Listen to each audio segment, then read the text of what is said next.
یہ قرآن ایک بابرکت کتاب ہے جسے ہم نے آپ صلی اللہ علیہ وسلم پر نازل کیا تاکہ لوگ اس پہ غور اور فکر کریں اور تاکہ اہل فہم اس سے نصیحت حاصل کریں۔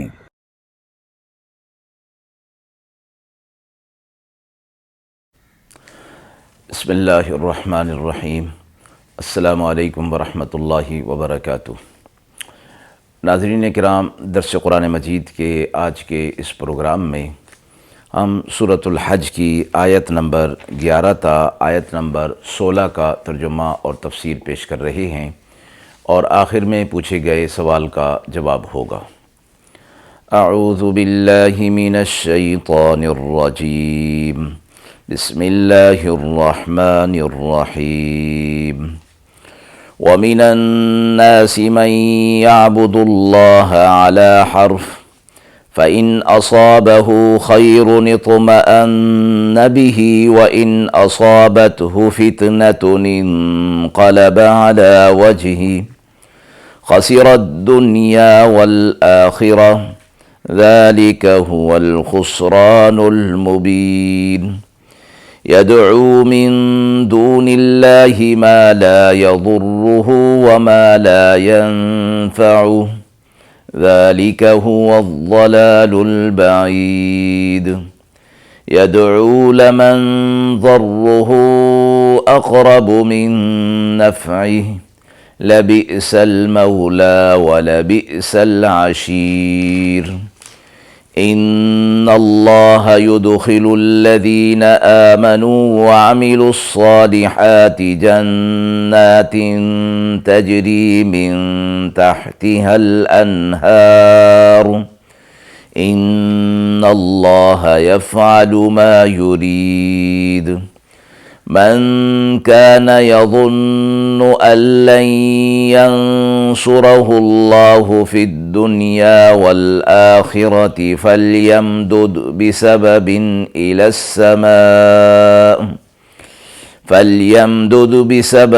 إِلَى السَّمَاءِ ثُمَّ لْيَقْطَعْ فَلْيَنظُرْ هَلْ يُذْهِبَنَّ كَيْدُهُ مَا يَغِيظُ۔ وَكَذَلِكَ أَنزَلْنَاهُ آيَاتٍ بَيِّنَاتٍ وَأَنَّ اللَّهَ يَهْدِي مَن يُرِيدُ۔ آیات مبارکہ کا ترجمہ ملاحظہ فرمائیں۔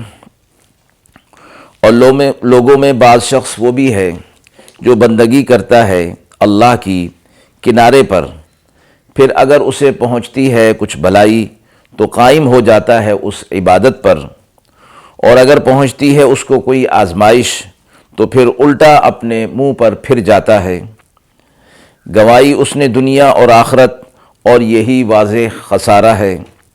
پکارتا ہے اللہ کے سوا ایسی چیز کو جو نہ اس کا نقصان کر سکتی ہے نہ اس کو فائدہ دے سکتی ہے، یہی دور کی گمراہی میں ہے۔ پکارے جاتا ہے اس کو جس کا ضرر پہلے پہنچے نفع سے اس کے، بے شک برا دوست ہے اور برا رفیق ہے۔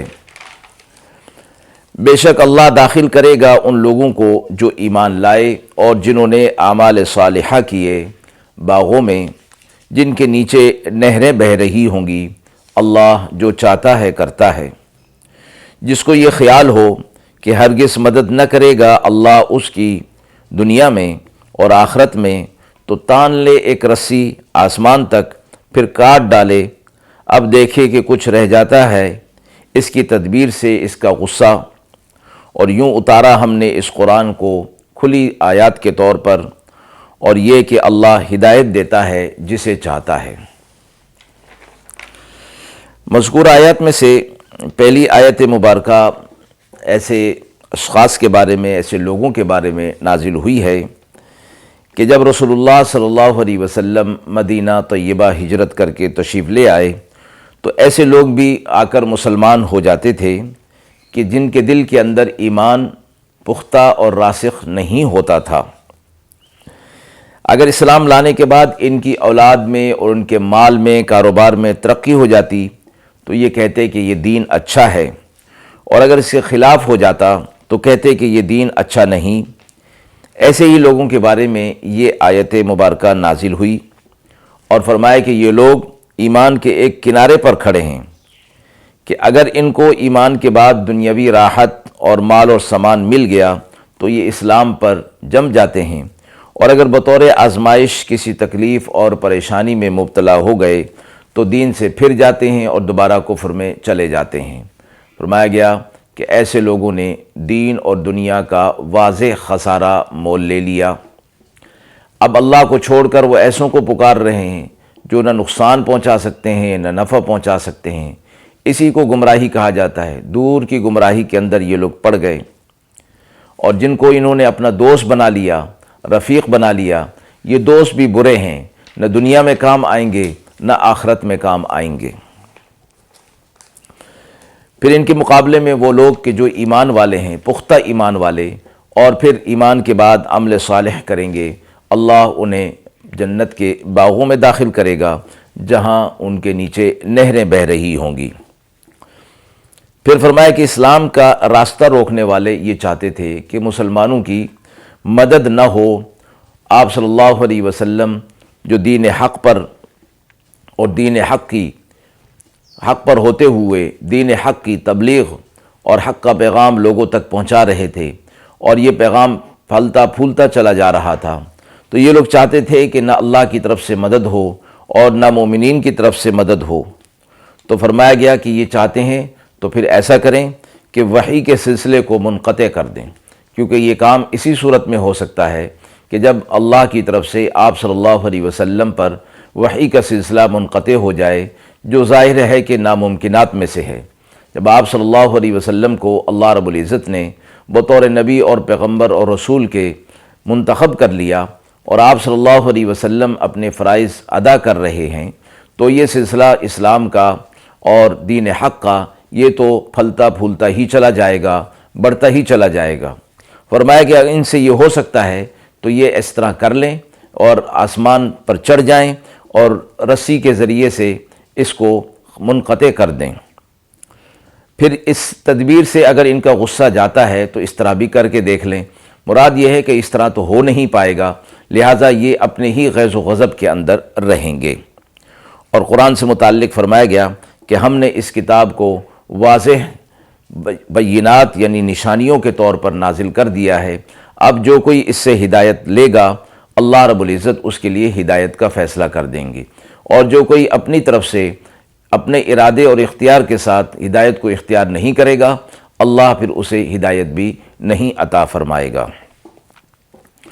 آیت کے حوالے سے سوال پوچھا گیا ہے کہ جو اسلام کے خلاف غیظ و غضب رکھتے ہیں انہیں کیا کہا گیا ہے؟